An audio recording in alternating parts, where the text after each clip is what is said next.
Hello जी, I am Jasran. Welcome on my YouTube channel life related everything.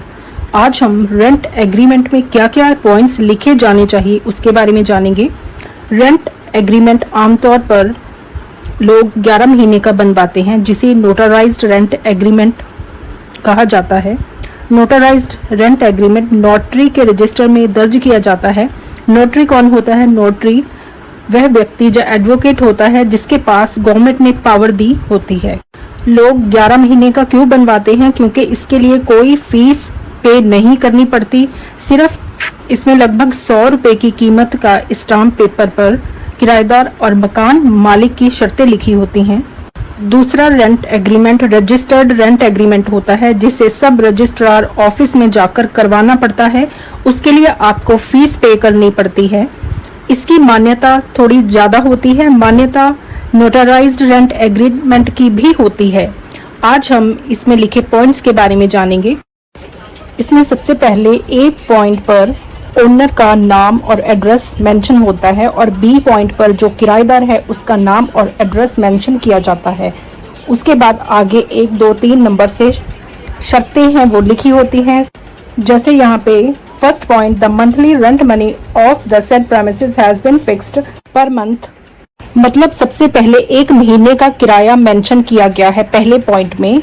Second number पे the tenancy has commenced date लिखी हुई है। इसका मतलब किराया कब से स्टार्ट हो रहा है। Third point, that the premises shall be used for residence purpose only by the tenant and for no other purpose without the consent of the landlord.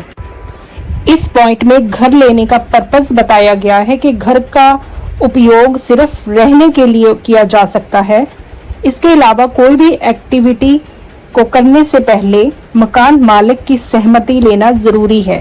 चौथे पॉइंट में that the rent has to be paid in advance by 7th day of each English calendar month. इस line का मतलब है कि किराया हर महीने किस तारीख तक भरना होगा हर महीने, इसके बारे में मेंशन किया गया है। पांचवा point, that in case of both parties agree and then the tenancy can be further extended by such extension shall be allowed with an increase of 5% in the rent.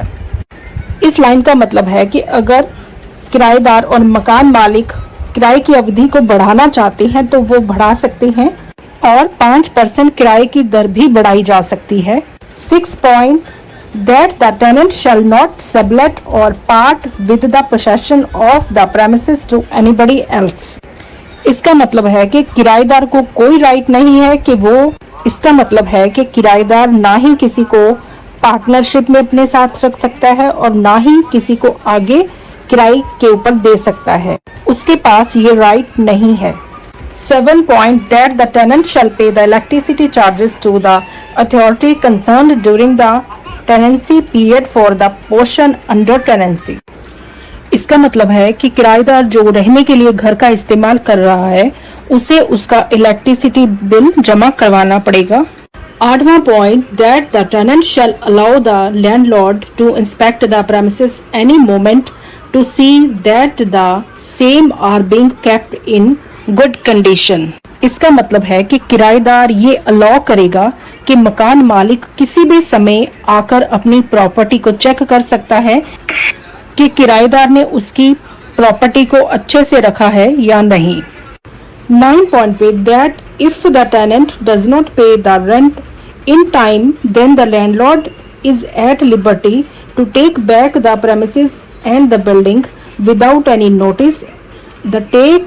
The tenant will not obstruct the same in any way and in such an event the rent deed shall come to an end।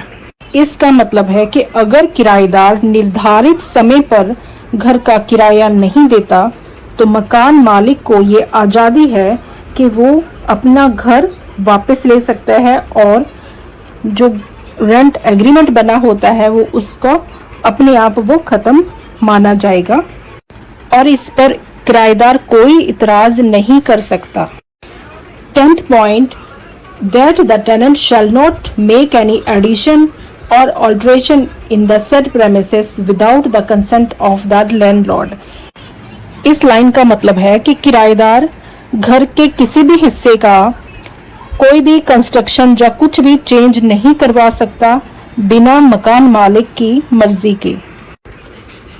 Next point, that the minor day to day repair will be done by the tenant whereas any major repair shall be undertaken by the landlord if however any major damage is caused to the building by the act and negligence of the tenant then he she they themselves it will be liable to get same repaired।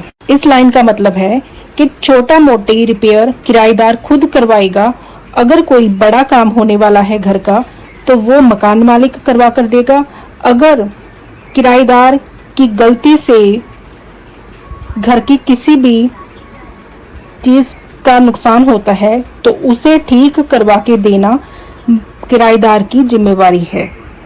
Next point, that the tenant shall abide by the provisions of the bylaws governing the premises under rent. इसका मतलब है कि किराएदार को कानून के द्वारा जो किराएदारी के लिए धाराएं बनाई गई हैं उनके अंतर्गत ही चलना पड़ेगा, उनको फॉलो करना पड़ेगा।